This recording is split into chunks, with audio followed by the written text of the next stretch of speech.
Hello, everyone. Welcome to this amazing webinar, The Role of Youth in the Transformation of the Agri-Food System.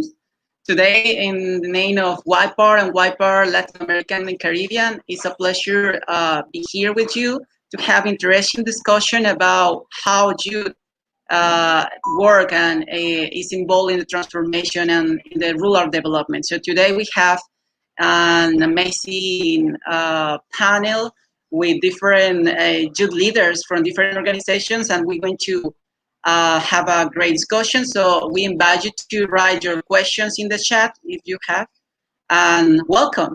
So first of all, I want to welcome to Ingrid Oliveira. She is the coordinator of the communication coordinator of YPAR and GIFRAS, and she's going to moderate our panel today. So welcome, Ingrid. Thank you, Sebastian. Thank you for having me today. I'm very happy to be a part of this conversation. I hope that we can, bring lots of different thoughts, innovations, ideas, and we'll talk to many people in a few minutes just about that. So I'm happy to be here and help today. Okay. So we're going to start, and we're going to welcome to our panel. So Ingrid, if you want to welcome and tell us what is our panel today. Okay, so the first part of this webinar today, we are going to have a 40 to 45-minute discussion. It's going to be followed by questions as well. So people will have the chance to talk to our panel. And we have 3 people who are going to participate with us today. The first is Nadia Monge. She is in Costa Rica right now, and she works as an international trade and regional integration specialist, and also as a member of the interprogram group Gender and Youth for IICA, the Inter-American Institute for Cooperation on Agriculture. So I would like to welcome Nadia to our discussion today. We are also going to there she is, she's coming. Hi, Nadia. We are also having Andres Charry. Andres is an associate researcher in food, environment, and consumer behavior for CIAT, the International Center for Tropical Agriculture. He is in Colombia, and he's also going to join our discussion. There he is. Hi, Andres. And finally, we have Kieran Bascom from Tech for Agri, and he's also a steering committee member of YPAR. I think he's in Trinidad and Tobago. Am I correct? Am I correct, Kieran? Do I hear you? Hi, morning, everyone. Hi. So this is a very nice seeing our panel together. And what we're going to do today is to talk about the role of youth in the transformation of agri-food systems. Each of you will have around 10 minutes to speak in total, but we will break that down into parts. We have 2 questions that we prepared for you. And of course, after we discuss that, as I said, the people who are watching will also have the chance to ask.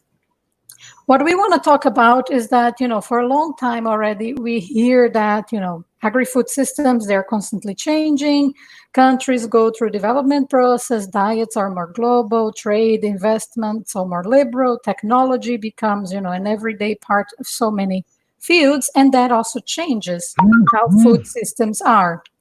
This requires new skills, and particularly for youth, this seems very interesting. So we always say that, young people are driving innovation in agri-food systems. They have a key role to play in achieving food security. And COVID also has brought new challenges to this, field, but also opportunities. So we wanted to start this discussion already with you, asking, what role does youth play, or what role can youth play in this transformation? So I'm going to start with Nadia.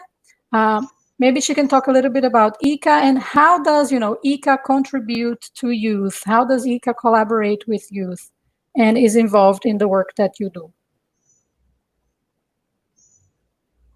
Okay. Hello, everyone. First of all, I would like to thank YPAR for inviting the IICA this morning. It's an honor and it's a challenge because I had to wire my brain to start working very early in the morning. and talk about what the ICA does in less than 5 minutes. So first of all, I would like to say that the ICA has been working, and well, it already has a strategy for working with youth, and it's a hemispheric strategy to work with rural youths, and I'll explain later why I say youths. And we also have a reference framework to orientate our cooperation. The ICA has presence in 34 countries in the Americas, so we really need to focus on our cooperation and the actions that we create for youth, and not only for youth, is with youth. We want you to be our partners and not only the beneficiaries of projects and this kind of activities that we do. And to create this strategy that may sound just like several steps that we follow to do this and that, it's more, well, we consulted people, young people from different regions in the Americas, and they told us that rural youth is diverse, and that's why I said rural youths, a strategy for rural youths, because we have people who work in family agriculture, crafts, fisheries. They also work with preserving native seeds, for example, with different backgrounds, educational, cultural, social backgrounds. And you told us that you also face different challenges. And we know that we struggle with financing and access to land, but there are also other issues like gender equity. We are young and we are changed, but we still face gaps between women and men. So these are issues that we bear in mind to work with you and for you. We, the ICA had a project. We've recently been working on different activities, but I will just mention a few. One is with the European Union. Its name and it's PROCAHICA, because it works with Central American young people, and especially to create a network on young people who work for the coffee sector. We also have a project in the Caribbean with, it is actually an incubator for young entrepreneurs in the agribusiness. And it's just not a website or, just talk and talk, and it's articulating people, sharing experiences, having mentoring as well. So it's quite interesting, because the idea is not just, seeing your rural youth as, people who we work for. It's we work with. They are our partners. And also bearing in mind that rural youths face the stereotypes of being, immature, dependent on adults, unproductive, and also being the future. It's, we are the ones who are the following, the substitutes of the old people, and now it's now. That's why public policy doesn't address our needs and the characteristics of rural youth, and if they do, it's not efficient. So they don't do it efficiently. So the ICA is promoting activities that involve rural youths. We are more recently creating fora with young people from different regions in the Americas. We're speaking with, and more than that, we are promoting young people to talk among them. And the core issue has been, well, how are we going to articulate to create the agriculture post-COVID? And it's not just in the future, it starts now. How are we going to do to face these challenges? And in these weeks, we've been speaking with people from the Caribbean, from the southern region. And next week, we'll have a forum with people from the Andean region. And then with Mexico and Central America. And finally, in August 12th, we'll have an activity. It's the International Youth Day. So we will call young people. You will hear about this, and we'll challenge you to create something. I don't want to say any more, but that's it. So we want to work together and connect. I think this is basically it. We promote, people, young people, to work among them and with other actors to create agriculture and transform it. That'll be basically it. Thank you. Thank you. I think that's a great teaser also for whatever is coming on Youth Day. Now we have my attention as well. I think we will hear more. What would like to pick up on something you said, the idea that you're not working for youth, but with youth. I think that's also very interesting, to not consider youth as just a token to say, yeah, we do a little something and they're part of it. And the diversity within youth, that's also very important to highlight. So then maybe I will pose the same question now to Andres from CIAT. So how does CIAT, collaborate with youth and work with youth? Hello, everyone. First of all, I would like to thank again Whitepart for the invitation. It's a really good opportunity and we very much appreciate it. I would like to share a little presentation of some of the things that we do. So just give me 1 second. Can you tell me if you're seeing what I'm showing? Is it visible? Yes. Okay, thank you, perfect. So just for starting to get acquainted with the organization, CIAT has just recently joined another organization from the CGIAR group. This is like a group of organizations that are working all around the world in improving the agricultural system. It's called Research for Development Centers. So we're now called the Alliance, Biodiversity-CIAT. These two have just gotten together this year. And so where do we work? The Alliance is working basically in most of the Global South. We have operations in many different countries. We have projects in South America, Africa, and Southeast Asia mostly. And in America, we have offices in these places that we see there. Let me put it a little bit bigger. Our main office is here in Cali, Colombia, where I'm located, but we also have some offices in Nicaragua, and we have projects mostly all around Central America and South America. But we also have important offices in Kenya and in Vietnam, and we're in constant exchange with all these offices to keep on the state of the art with the different interventions and knowledge. And what do we do? Basically, we have a vision that it's food systems and landscapes that sustain the planet, drive prosperity, and nourish people. Being that we are a research for development organization, our mission is to deliver research-based solutions that harness agricultural biodiversity and sustainably transform food systems to improve peoples in a climate crisis. So I would like to highlight some of the terms that we're using here. Research-based solutions. So we're all about bringing evidence to the table so we can make better decisions and bring solutions to solve agricultural and food system problems. Agricultural biodiversity, that's very important for us. We're working with Bioversity, and with CIAT we have a gene bank collection of accessions of cassava, banana, roots, tropical forages, and beans, and we have one of the largest, if not the largest, in the world. So we're using this biodiversity to try to improve diets and sustainably transform food systems. That's how we are going to work in a more systemical way. So this is basically our mission and how we intervene.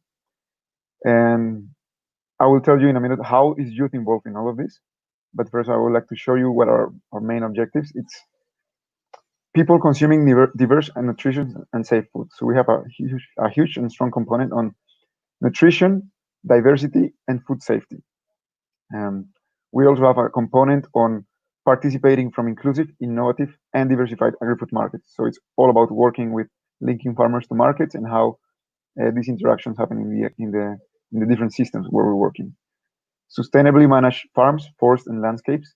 This is all about ecosystem services. So we're studying ecosystem services of the different productive and non-productive landscapes and all these interactions between people and the ecosystem, and how we actually get to manage our resources more efficiently and more sustainably. And communities and institutions safeguarding and using agricultural biodiversity. That's basically what I was talking about, using neglected species all around the world to improve diets and to increase resilience to climate change, which is one of the biggest threats that we have at the moment. We're working in 6 different levers or themes. I'm working in this first one. It's food environment and consumer behavior. We're focused on analyzing the food environment and how the consumer is reacting to different changes in the food system.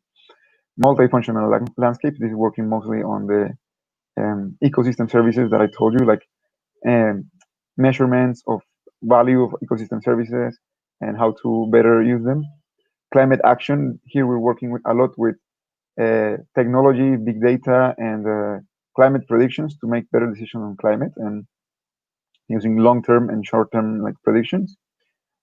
Biodiversity for food and agriculture. Here we're talking about what I mentioned about the gene banks, and we have breeding programs for these plants that I mentioned you. So we're also delivering new varieties of fortified foods or food resistant to drought or flooding, which is very important now in the climate change scenario that we're living. Digital inclusion. This is how we are using digital tools for improving agriculture, which is one of the main tools also for youth at the moment, because it's the people that are most incapacitated to actually engage with these tools. And crops for nutrition and health, where we're mostly working on how to solve these deficiencies of micronutrients and hidden hunger that we have around the world. So that's basically what we do in CIAT and the Alliance of CIAT Biodiversity. And how is youth involved in all of this? If I'm just going to take one more minute. Well, youth is working transversely in all the components of the organization. We have a very young organization. Youth is involved in all the areas of research, but we're also researching on the role of youth in these different components. So we're engaging youth when we're delivering technology products and digital products to the market and to the agricultural sectors. We are constantly having feedback, trainings, and we also have an important exchange system for youth all around the world to do their internships or working hand in hand with universities and organizations to improve science, to push the boundaries and try to solve the issues that are locally more demanding. So that's why we are trying to work with local students from different countries to actually get this information firsthand and bring solutions that actually answer to the needs from the different regions. So that's basically what I wanted to share. Thank you, Andres. I think what you say about, having youth transversally in all of the topics and all of the areas is also very important, not to analyze youth as this separate entity, a separate group that has to do a very little thing and no impact on everything else. So I think this is also very interesting to hear how in all of these different components there is youth participation to make them just more realistic. So thank you. I'll get back to you with the second question, but let's hear now from Kieron in Tech for Agri, and what is it that they do and what is that they do with and for youth. Hi. Hi, good morning, everyone. So, Tech for Agri, we are a social enterprise. We use media, journalism, and communications to support agri-youth and agripreneurs. So, we first started off as a blog, just looking to share information about technology and innovations and successes in Caribbean agriculture. And that sort of grew into, let me make that leap of faith to have it as a social enterprise that provides support services for the sector. So our work allows us to interact with all stakeholders, whether they be on the ground or at some sort of higher level. And it has given us a wide berth of the situation of our food systems. Here in the Caribbean, it is very much dependent on the importation of everything. So, all of the farm inputs, all of even our food, it contributes to high prices because we are not in control of the price. The importers are. And this is all further compounded by a local sector that is basically in disarray. A lot of local institutions would say differently, but the reality is because I'm trying to support and provide information, you see where the communication channels are not there, subsectors are failing. There's like a human element in terms of the belief that there's a limited amount of resources and there isn't. We are an island, yes, but we do have a good bit of natural resources, but they are fought over, and it means support services are therefore lacking. So that results in every stakeholder kind of being for themselves. And with the whole COVID situation now, you would have thought it would have, put things in perspective, with imports definitely slowing down, and people having to rely on our local agriculture sector.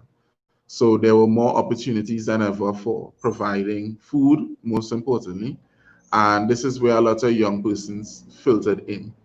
But because of the same problems that we had before COVID, all of the communication issues, the lack of support services, etc., it seems as if those problems are just continuing, where some farmers may have felt profit because of the COVID situation. Now that may not be the same because markets are now flooded, because everyone tried to produce the same thing at the same time.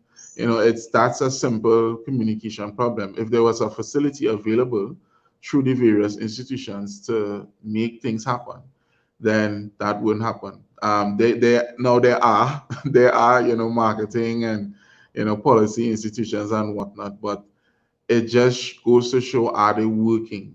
Are they, because we are in that COVID time, the whole digital aspect of things came into play, and that is it is now a heavy transition period. I see you look like you wanted to ask a question. No, I'm just trying to think. It's very. I'm now speaking for GFRAS. We were in Jamaica for our annual meeting, and we were talking already about climate change and how that impacted. And that was before COVID happened. But still, like I say, so many of the issues are still the same. So. Yeah, I haven't even gotten to that climate change issue, which is now a major concern because it's hurricane season.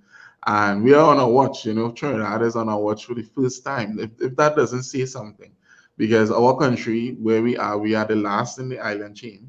And so all the hurricanes pass above us, and more Tobago, which is the smaller islands, would actually feel the effects.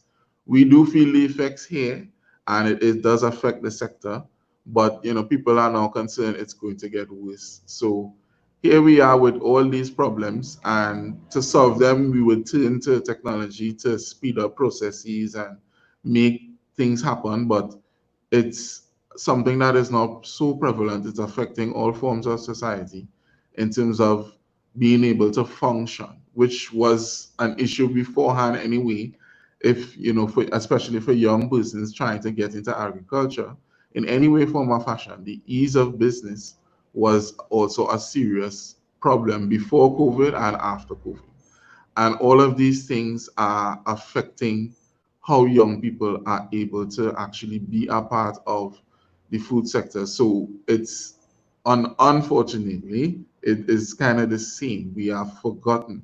We are underestimated and undervalued. No matter, we can contribute in so many different ways. There are so many young people that there are so many careers in food, agriculture, and the life sciences. And if our those in authority, those institutions, those stakeholders that actually have some resources, they may not have much. They always say they don't have much, but they say they don't have, and they've been there for 40, 50, 70 years. And so, we are now the young ones with the fresh eyes to say, yo, we can do things a little different. And it's just a big mess of problems, which keep, 2020 is just not the year for humanity if things keep coming back. So it is now even more imperative for these young people to stay dedicated and to stay active. And so that's why Tech for Agri does the work that we do. It's important for them to be informed about what is available, what's your options, how you can do things, and know that there's always a different way to become a part of the food system and to not rely on the same stakeholders that most people rely on. And that's a general attitude you would find a lot because we do our journalistic work and we do meet very amazing young people all the time, but you know, we still suffer from the same problems and we are still human. So it's difficult, but even now more than ever with COVID, we need to really say, let's push for being a part of our food systems and not just slump back into the same old, same old. So I would actually like to pick up from that and continue with the second question with you, because that's precisely the perfect transition you made from one question to the other. When you say, youth for so long has been, underestimated, undervalued, but they need to persist, because also linking to what Nadia said before, it is not a thing of the future. Youth is always treated, it's the future and it will come. It is actually now. And especially in the context of the Caribbean, where climate change is not a thing of the future, it's happening every day, every year. People notice. What is the role, in your view, that young people can play? I mean, and I'm guessing it's so many, in the transformation of, food systems. How can we transition to something that is more encompassing, that is more sustainable, that, recognizes all of these different contributions that youth have to make? Okay, I think the key thing, one of the key things would be being able to collaborate and trust and work with one another. It's like an underlying issue in the agriculture sector, here in the Caribbean and in other parts, here in Trinidad and in other parts of the Caribbean, where because you make money from the agriculture sector, being frank and honest, and it changes people, it makes them do things that they shouldn't be doing to other human beings, and that causes mistrust and that causes people to become withdrawn, and that is the contributed factor to why for some using technology might be a problem. But on the other side of that, you do have people who are very much open. They are already coming up with new things. Like we are very much the do-it-yourself generation. You go online and you find whatever, or you just start and you work with the resources that you have, no matter if it might be a little bit, you just keep moving forward. So that in that way, if it is more young persons found ways in which they could trust each other and work together and pool their resources, then they can then create a space for themselves in the food system. And it does happen. You do have a lot of connected persons. That's how it works. And in a hyper-local sense, if you're all on your own, you have to create your own network. So that leads to, you building a reputation, building a relationship. And that's coming from like a business perspective. I know that the other presenters are from institutions, but I'm coming from that on the ground business perspective of you are trying to sell your product or your services. And so you need to behave in a manner where you are bringing equal value and you are exchanging that value. And that is something that young people need to understand, and also the power of working together. One thing COVID did bring about was the social injustice issue. And we've had instances here in Trinidad where regular citizens have banded together to entirely boycott businesses that have, revealed themselves to be prejudiced or racist. And, it is something that we need to understand works as a solution to all the problems we are facing. If it is, first of all, young people in agriculture are excluded from the business ecosystem. It's as if agriculture is this thing to make fun of in a way. We have politicians that have made fun of agriculture as a way to launder money, but that is not the case. People are building their livelihoods off of this sector. So if we band together, we would be taken a whole lot more seriously by those that should be providing services to us as part of the ecosystem. We are, as we said and we mentioned, a vast untapped resource.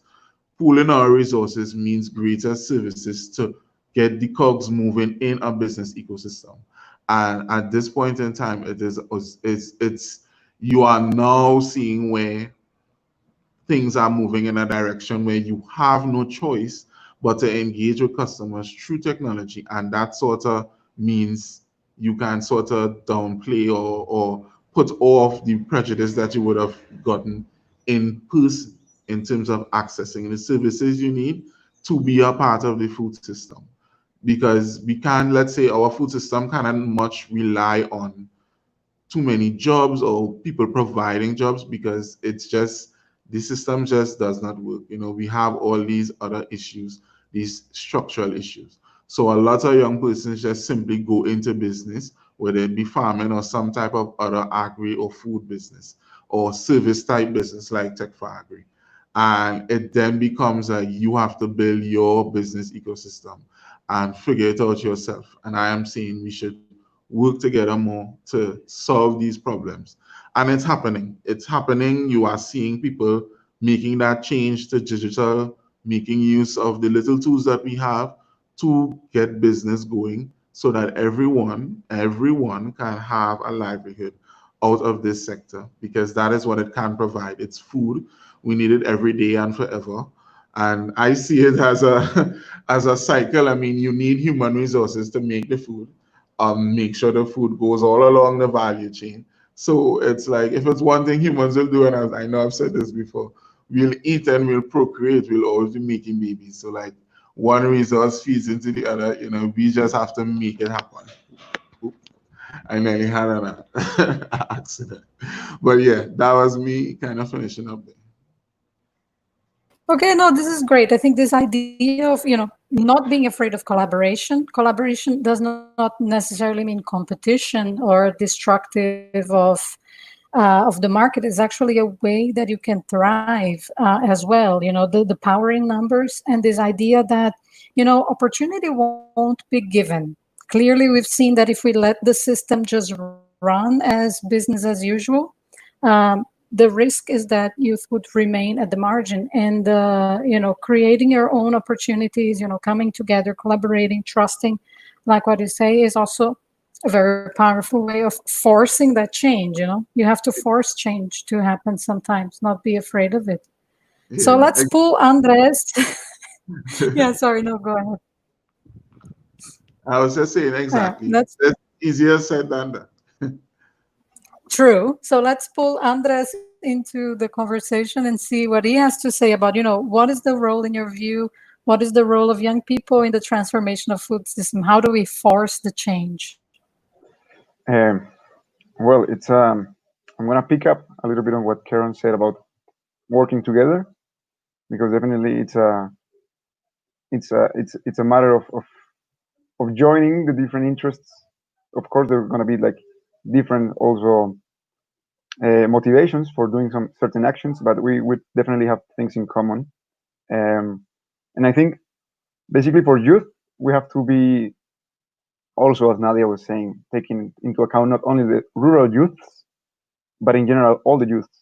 I think many of us are working or also more from the urban side, but we're related to the agricultural sector. So from the different institutions, either it's academia and research, as I am working on, or more Keron, doing like more hands on the ground work directly with the stakeholders and providing services. We're playing different roles already all along the food system. And I think we have to recognize that there are already young people working there. We have new ideas, new perspectives, new skills, but also we have new worries, new fears, and new vices that the previous generation didn't have. So we must be very clear about it, put our interests forth, and see how we can contribute, not only as part of the production side, but also the consumption. As youth consumers, we also have new values, and we have to also promote them more intensely into changing the food system, because I think we have done some research on sustainability in consumption and animal welfare and all these aspects, that talking more about the long-term issues, which are clearly going to impact us, the young people, more than the old people.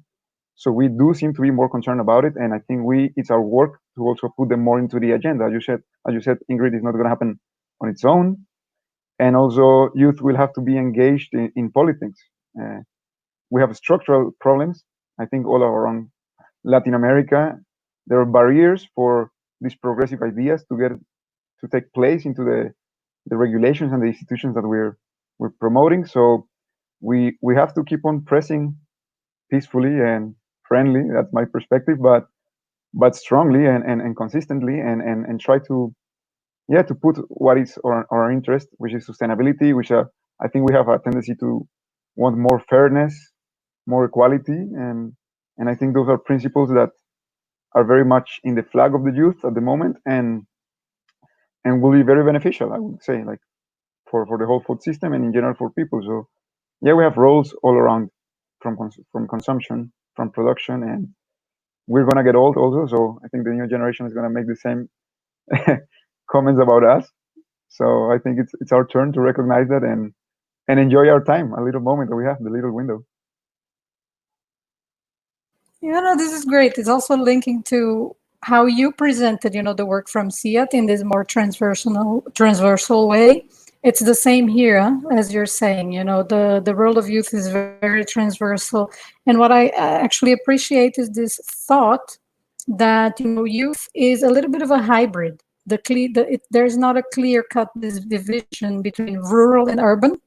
They are much more fluid in how things are done, and I think this is also can bring significant changes into how decisions are made and how agri-food systems function.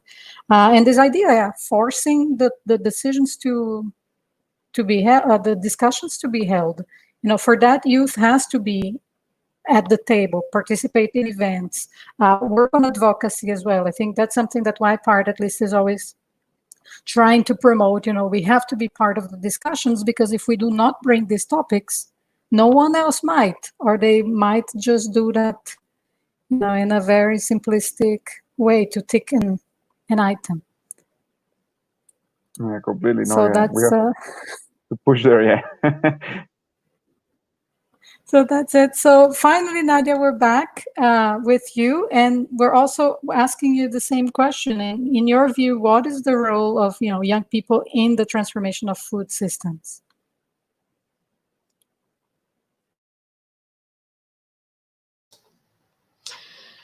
Well, I'm so glad that Karen and Andreas were invited to, because youth is not only the role of youth is not only one thing. It's not only public policy. It's about businesses. It's about investigation. It's about talking about innovation and technology.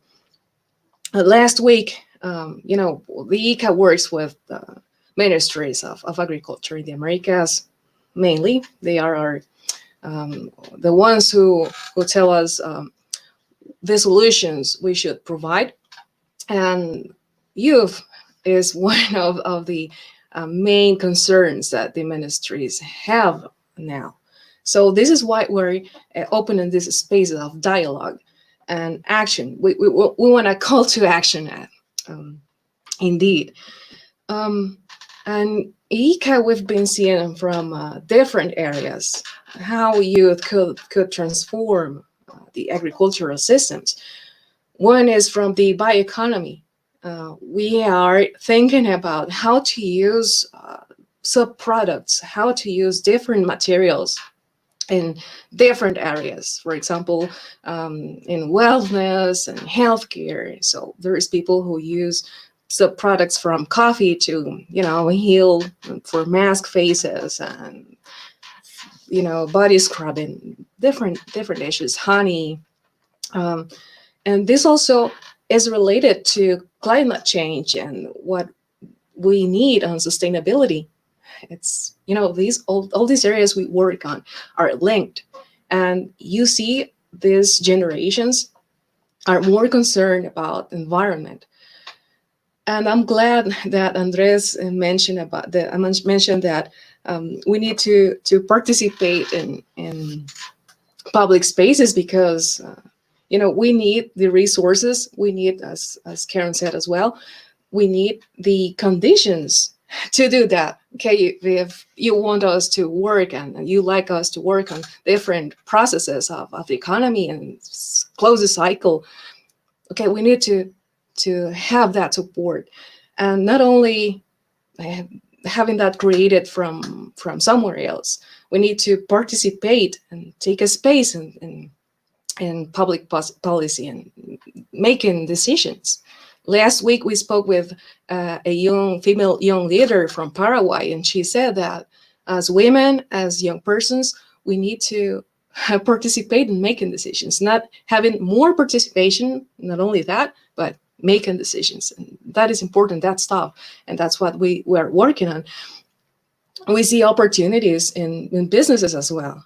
As Karen was saying, and this fascinates me, agriculture is not only seen by young people as, just taking things from the ground and planting and, collecting. It's more about a business, it's a service.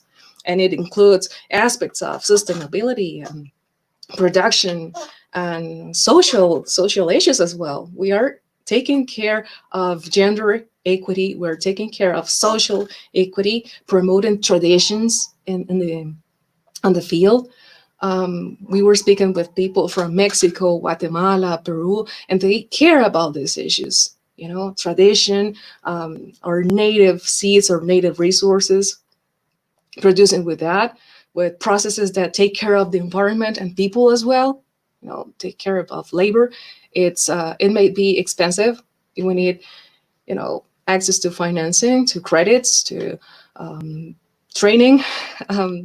And that's why we need to do these efforts, articulate different stakeholders. And yeah, it's great to work, all the youth together, but we also have to work with the network that is out there with adults, with public policy and decision makers, and international organizations, organization as YPART, international organizations, governments, enterprises as well, businesses. And this is a kind of issues we would like to highlight. Also, technology is very important, and we talk about the need of technology in rural areas and for agriculture. We see how people respond when we call to hackathons in IICA. There is young women coming, young men who are creative and who really want to work on innovation, but they need more tools. And that's why we want to work on connecting, articulating all these stakeholders. And I think that'd be mainly my idea. Last week, we also launched a survey where we asked some people what they think of what is special about rural youth. And they mentioned it's their connection with the earth, the connection with the resources. And many of them, with the COVID situation, have gone back to their communities. They are working there, and they are evaluating more this connection. And in this situation, this unfortunate situation, shows that the articulation with the economic system, agriculture, and youth is not working. So this is why we need to work together. And I hope this has answered the question. Yeah, it's a big call, like you say. It's about bringing all of these different, areas, stakeholders together. There's research, there's business, there's, institutes that are working. And I think very important is also the idea, what you said, for women, also for youth, that it's not just about participation. It's about making decisions as well. The ability to actually determine how policies can be, how things can be, and how the system is modified. Very often we have people making decisions and they won't even be here to feel the impact. And it's the youth that will, and it's unable to make these decisions. So I think now we pick up some questions from the people who are watching us, from the audience. We have around 10 minutes for that. I think appears a comment here. So dear Kieran, I think it's for Kieran. Thank you for sharing. It's from Jean-Claude Habimana. In Rwanda, we have seen young people do amazing works, but have limited access to ICT. What is your point on how governments can support this brilliant youth? Well, I am Being honest, I'm not one to rely on the government at all. I know that for other countries, the government can be pretty useful, very helpful and whatnot. But for me, it has not been a good experience. The the resources are just not properly managed, and it's like a dependency. We need to become self-sufficient, especially now. That's what COVID revealed. If we are depending on imports to feed us, how are we in control of our health, our food prices, like our access to food, and not only the access but also access to nutritious food, which is unbelievably important for human development physically and mentally. A lot of people are simply unaware of that. And this is why food is at the core of society, is at the basis of what we need to ensure that we are able to have a happy and healthy life. You can't do anything else without food. So why put that basic important reliance in the hands of someone who doesn't care about you? May not be your government, no offense to anybody watching, but my government, our government here, they've done very, very strange and questionable things, and everyone kind of knows, they're not the best. So for me, it is a matter of just saying, well, figure out a way that is as least. I mean, you can check for something. Don't just totally turn them away. Not that I haven't received anything from the government, but it is very, very much like 1% in a drop of everything else or every other form of support that I've received. I've always believed in pursuing international avenues. There are so many competitions, so many challenges, so many opportunities out there available for just any and anything that you can think of that would benefit yourself and benefit your business. When it comes directly to ICTs, we have very much utilized our mobile devices. Africa is no stranger, no, Rwanda is no stranger to mobile devices. Use what you have. Like, we are very much practicing mobile journalism for agri-journalism and to support all our other media projects. So it is simply us utilizing the tools that we have. And that's what people around the world do. Entrepreneurs, agripreneurs, solopreneurs, you name it. That's what we do. So think about it from that perspective. Be more self-sufficient and utilize the resources that you have. Instead of trying to get the government, it's like an endless struggle, just going back to them over and over. And then it's like, if your goals and their goals meet, I mean, that's tiresome. Not to say the other options aren't going to be, it's not going to be super easy in the other options either. It can be tiresome as well, doing these different things over and over and not ever really getting what you might need, but you keep moving forward until you do. And I don't think going to the government is the best route, to be honest. So yeah. Yeah, no, that's great. Indeed, I mean, just a quick example. We have a project that we are developing with GFRAS and also YPART together. We're starting, and it's involving ICT, and we are actually looking at the private sector because they want their products, out. If we had to convince the government to, provide technology, mobile phones or tablets, no, that wasn't going to happen. But the private sector was very open for that. So I would have to second also that that thought. We have two more questions for now. I think two from Peru. One is asking more openly, how important do you think strengthening soft skills can be as a basic process to achieve the goals of projects executed in rural areas? So it's talking about, communication, social skills, attitude. I'll leave it open, whoever wants to answer. I don't know if we have one question after that for Nadia. So I would maybe invite Andres for this one, or whoever wants to answer. Okay, I will take this one. Thank you. We're seeing in research, it's very important to improve your soft skills. It's usually an area where hard skills are more valued initially, or that's what it's maybe perceived.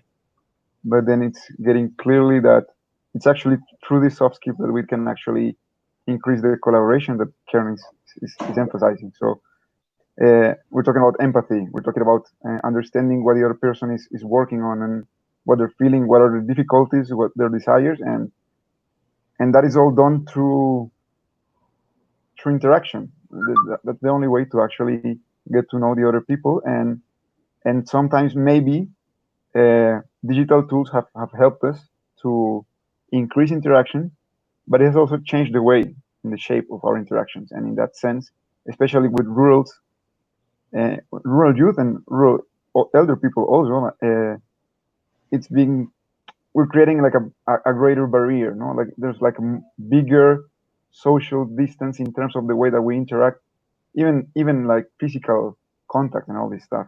All this is changing. So I think it's definitely important to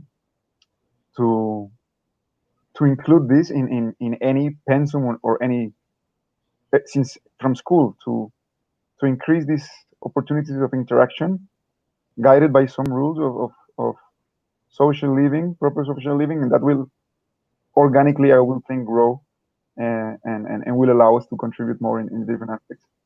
So yeah, I think it's important to keep on working on our hard skills and developing technologies, but if we're not doing it for the humans and for what they need and knowing what they do, it's very hard to achieve something that is actually of value and not just like feeling your own ego of developing something complex, no? Which is what happens sometimes in technology. Indeed.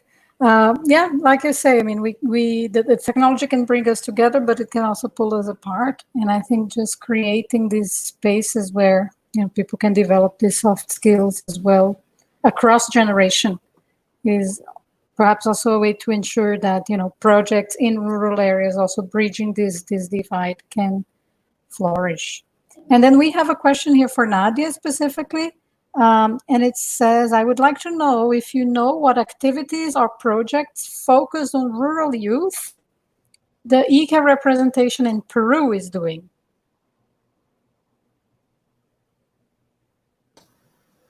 Are there, you know, specific projects designed for youth in Peru? The person is asking, but if you know in other places, maybe you can also just mention those.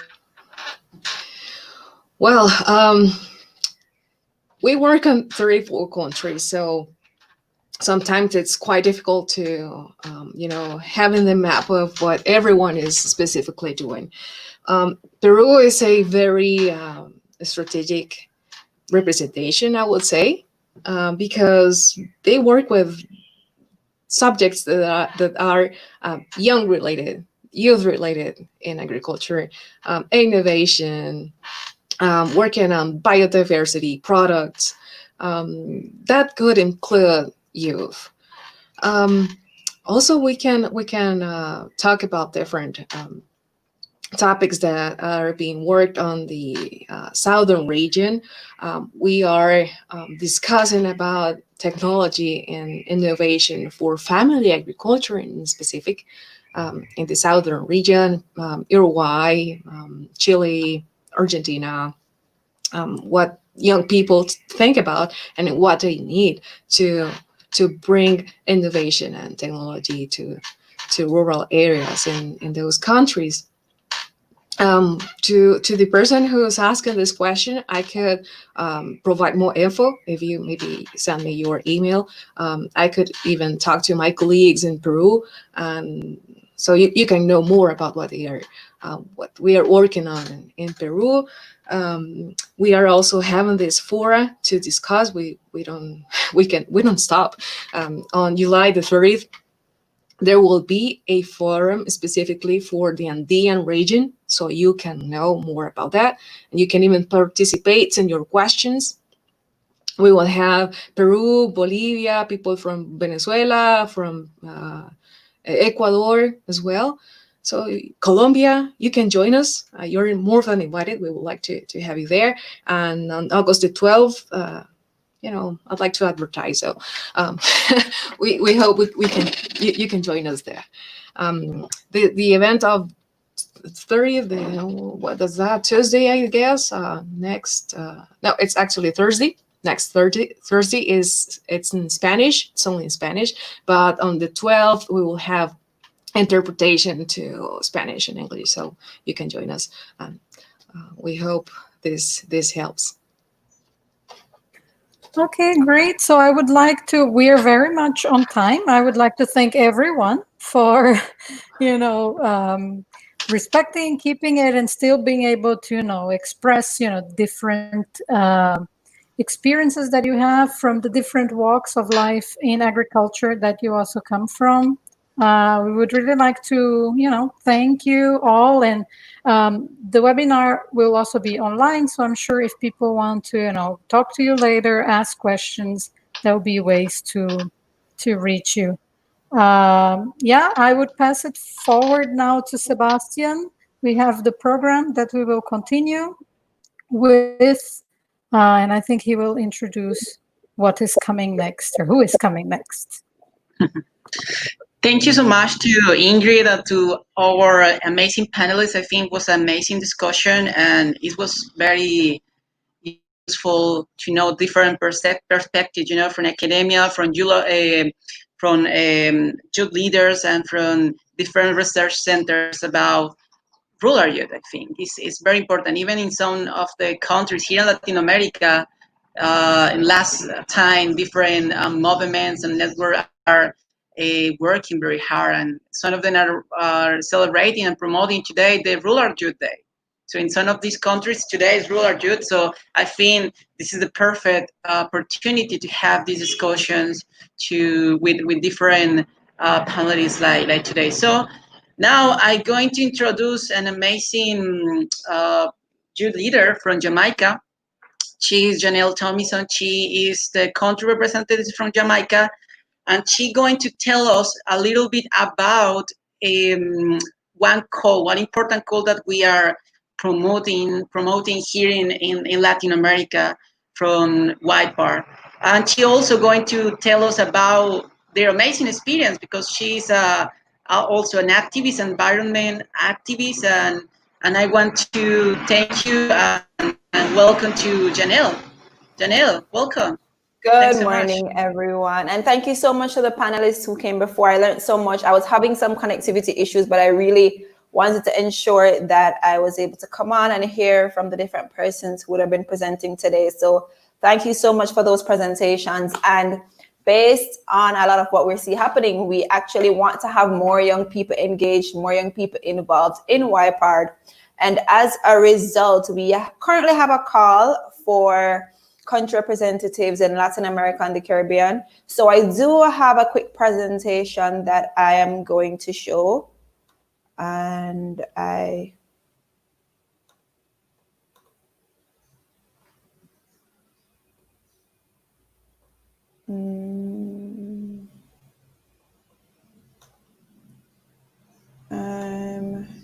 okay, here we are. Okay, great. So as I mentioned before, it's pretty much a call for country representatives for the Latin America and the Caribbean region. And pretty much we're seeking young professionals, innovators, high achievers, activists, researchers, whatever your background is, to pretty much take on the role of a country representative, to work with the youth, to come up with innovative ideas, particularly surrounding agriculture, climate change, innovation, ICT. And to be honest, we see these as relevant because while agriculture is important, as young people, one of the things we recognize is that oftentimes there's limited or little to no interest in agriculture because it's seen as something, you just go outside, you're just planting, you're reaping. But when you can intertwine and show the interconnections between agriculture and other areas, I think it's a little bit more attractive, especially for young people. So we're pretty much looking for country representatives who can show the interconnections and, bridge all these different spaces to bring to the fore the importance of agriculture and connecting it with other sectors. And pretty much just to help to empower young farmers, young leaders, young innovators who will help sustainable food systems. As Karen rightly mentioned, one of the things that COVID highlighted is how dependent many of our economies are on imports. So if we can create the next generation of individuals who are going to be able to assist with food security, That's just one of the things that YPART is hoping to do. So in particular, this call is looking for youth leaders from Mexico, Grenada, Costa Rica, and Colombia. And just to speak a bit on why individuals should see the need or want to become interested in becoming a YPART country rep, is that it presents a unique opportunity, and an opportunity to mobilize, to represent, to create partnerships, to communicate, to collaborate with other like-minded youth who are pretty much working on issues related to agriculture and rural development. And for many of us, I know that we have specific areas that we are interested in, as I said before, whether it be climate change, whether it be agriculture, whether it be ICT, whether it be different areas related to youth empowerment, female empowerment. All these individuals can in fact come together to create a space where young people are creating opportunities by young people for young people, just to ensure that, again, we're creating that space to have our individual and collective voices heard.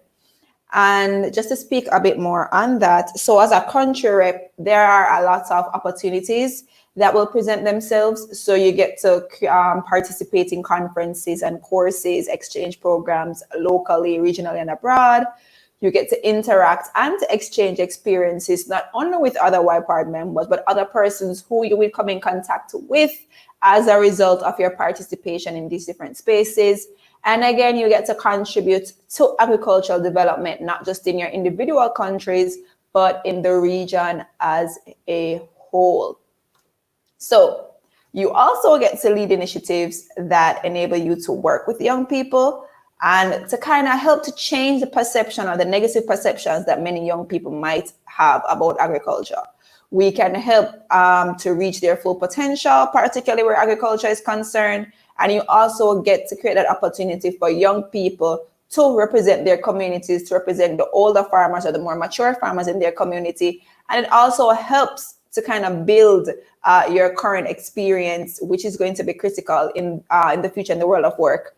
So as I've highlighted about conferences and participation, and as Sebastian would have rightly mentioned, in addition to my work with YPART, or as a result of initially being involved in YPART, that has opened up a lot of spaces for me to be able to participate. So I initially became involved in YPART when I attended the GLF in 2015. So that was in Paris. And I was approached by Marina, who thought that we had a gap here in Jamaica that needed to be filled. So I got engaged in YPART. Out of that engagement, I would have been able to represent YPART not only in Jamaica or not only at meetings or conferences or workshops here, but I represented YPART at the ECOSOC Youth Forum, where I was able to connect with some of our other colleagues to represent us on a panel. We have had events here in Jamaica surrounding women in agriculture. We've partnered with other climate change related groups, particularly because there's a strong focus on climate change and youth. So we saw the importance of twinning agriculture and climate change together. So that's one of the important things that we saw coming out of that. So just as was rightly mentioned before, being a part of the YPART network, it creates opportunities for you to connect in other spaces, to connect with individuals in other spaces, and just to further increase the network, to showcase partnerships and the need for increased partnerships, particularly in the field of climate change and agriculture. And finally, it's a voluntary position. So I know for many of us as young people, we are not necessarily as keen to volunteer because for many, especially those who already come from a low socioeconomic background, they want to be able to earn for their efforts. But the thing about YPART is, even though it's a voluntary position, the opportunities, the friendships, the partnerships, the networks that will be built as a result are pretty much worth it. And to be honest, it doesn't necessarily interfere with your daily activities. Other times what we recognize is when you're in a space that you're passionate about, that you consider to be critical, a space where you see yourself being immersed and being able to assist and to help others. To be honest, lots of times it doesn't even look like work. You're just doing something that you're passionate about. So to be honest, even though it's voluntary, it is something that will have long-standing effects in the long term. And you will in fact have the support of the YPART Latin America and the Caribbean team. So for those of you who are in fact interested, how do you apply? you will pretty much send a one-page motivation letter and your CV to info@ypard.net, and you'll copy this to wendell.georges@fao.org. So I'll just repeat that. You're going to send a one-page motivation letter and your CV to info@ypard.net, and you're going to copy wendell.georges@fao.org, hammondstacy9@gmail.com, and of course, ypard.latinoamerica,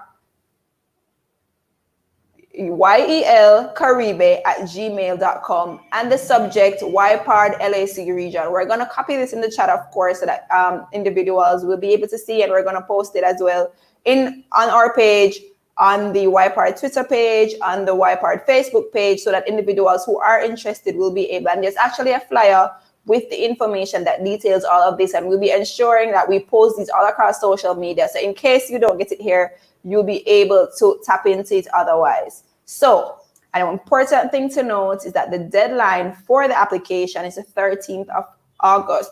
So while you do have some time, you don't want to be late and to miss out on this incredible opportunity. So we implore you, we encourage individuals from those 4 countries to reach out, ensure that you encourage other persons who you think might be interested, who might be a good addition to the team, because at the end of the day, while we are able to achieve efforts on our own, collectively we achieve so much more. And so we look forward to the applications. We look forward to hearing from everyone as we seek to strengthen the Latin American Caribbean YPAR team. Thank you guys so much, and please do enjoy the rest of the presentation. Thank you so much, Janelle, for your amazing presentation. So I'm going to invite to everyone to give, a final short message for the youth leaders that are watching us now. So I want to start with Janelle. What is the final message that you would like to give to our youth leaders that are watching now around the world, I think? So for me in particular, I'm really happy that we had this platform today to share and to hear from each other. The panelists did in fact highlight how their different spaces that they are engaged in are encouraging and engaging young people.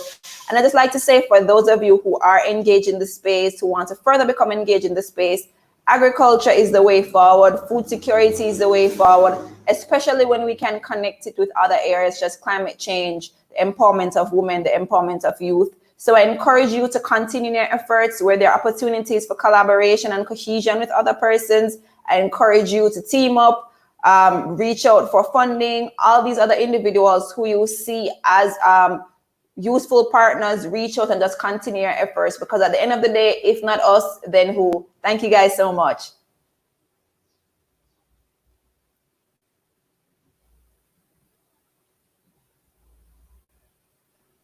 And now I invite to Nadia to give your final message.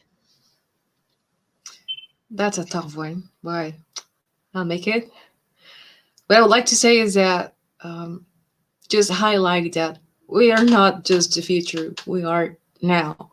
We, as Janelle was saying, have opportunities to link agriculture and collaborate and transform the way we produce, the way we interact with the environment, and provide solutions for climate change and all the issues that we may have, and taken up on spaces. Sometimes, as Andres and he was saying, that change may need to be forced sometimes, and we are not alone out there. There is institutions, there is universities, there is organizations as YPART who can help us, who can motivate us and support us in doing that. So that'd be my final message, and thank you for joining. Don't forget to connect to the next forums that we will have. That we held on following issues. Follow IICA social media. We're on Facebook and Twitter, Instagram, Vimeo, and other social networks that we already are using. So thank you so much, and thank you for having me here today. Well, I would just like to add just a little message, and again, thanks Whitepart and all the other panelists for the whole information and good new information that I'm learning today, and all the organization of this event. And well, I think it's just about youth. We're having like different to our previous generation. We're having a lot of options. You know, we're having like a very broad shelf of things to choose, even within the agricultural sector. We're filled with opportunities, and these can sometimes be overwhelming. So I would say dare to explore the things that you would like. If you're more on the hands on the ground, working on the field, if you're more into the business side, if you're more into the research side, know that there are institutions, as we have seen, working all over, and there's opportunities to do it on your own, or like on your own enterprise with people, but also like on this organization. So yeah, there's a huge role for youth. There's also opportunities. Some of them we have to also ask for them. So yes, I would say just go for it. And thank you. All right, so for me, I would just want to encourage all of those entrepreneurs and persons who are, are basically having to deal with the fallout from COVID and whatnot, to continue doing what you love to do, continue finding ways to figure out ways around your problems. That's the true mark of an entrepreneur, an innovator. If you can, no matter what the circumstances, keep going forward. That's something that Tech for Agri is doing, and that is what I hope other, small entities, small businesses, solopreneurs, etc., should be doing. And for these young people, really and truly find your niche, find your career, find your passion, despite what's going on, despite 2020's endless bad news. Please just get accustomed to the fact that it is going to get worse when we have the onset of climate change issues and other problems, particularly for agriculture sector. So just keep figuring out ways, think of your contingencies, think of your solutions, and keep moving forward. I would like actually to finish with a story that I heard from a professor I had many years. He worked in, peace research, and he said, when Cold War was really at its hardest, they used to write articles on how to bridge the divide between East and West, and send these articles to universities, in the Soviet Union at the time.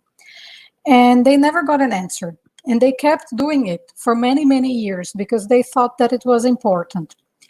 And they just kept sending, even though they'd never got an answer. And 20 years later, when the wall fell, they were invited to go to this university. And he says that a woman came to him, a librarian, and she only spoke Russian, but she pulled him to the library and to a cabinet file where all of the articles that they had sent had been kept. And you could see that they had been, used, and people made notes. And someone actually explained, she said, we just could never send an answer, but we were listening, we were paying attention. So I think for youth, youth leaders especially, I would give the same story, Sometimes we might feel like no one's listening or no one's paying attention. They are. I mean, the work that you do will have an impact. It might not be immediate, it might not be now, but keep pushing through, because someone is listening, and it will have, and it already has, an impact. So I would like to thank you. Okay, thanks, Ingrid, for your message, and I want to thanks to all the panelists for their powerful messages. I think it was a great panel, and it was really, really great and inspiring to hear you and understand how do you think that youth can, and how it's important that youth are involved in agriculture and in the transformation of food systems and also rural development. So I have to give just a few key messages that I heard, and one is like cooperate. We have cooperate and not competition. one of the guys say that, and I think it's exactly what we have as youth leader have to do now. I think our generation, and especially in Latin America and the Caribbean, we have once born, and our education and our system have taught us to all the time have a competitions with others. But I think it's easier to reach bigger goals if we work together and we join our objectives. And in this case, we all of want to bring rural development and bring the change to our community. So I think that's a powerful messages. Other I think is that rural youth had to bring their voice to different policy making processes, because we need to to let them know to the policymakers how are our contexts. In many years and in many places there are policy making that where they are doing policies and projects and initiatives for rural youth. They never ask and involve rural youth on that, and that's why when they're going to implement these policies, they understand and they see that it doesn't work. So I think it's a key involve rural youth, and as youth leader, we have to find and look for participate in those spaces to bring and make sounds and make heard our voice. And the last one I think, and this is one of the keys and essential for WIPAR, I think, is for bring a rural development and for transformate, with the transformation of the agri-food systems it demands a multisectoral efforts, I think. So we need, that's why we are, as Janelle said, we are looking for youth leaders from different disciplines, because we need all together, try to plan and bring development and change to our communities. So that's all that I wanted to say, but I want to thank you, to Ingrid, for our moderator, for their amazing work. I want to thank you to Andres, to CIAT, to Caron, to Nadia, of course, and to Janelle for this amazing work and for his participation. It was amazing, and I want to thank you thank you WIPAR and WIPAR Latin America, and invite you to join to WIPAR and to be part of this amazing call. So I thanks to all the guys that are watching us right now around the world, and thank you so much, and see you next time.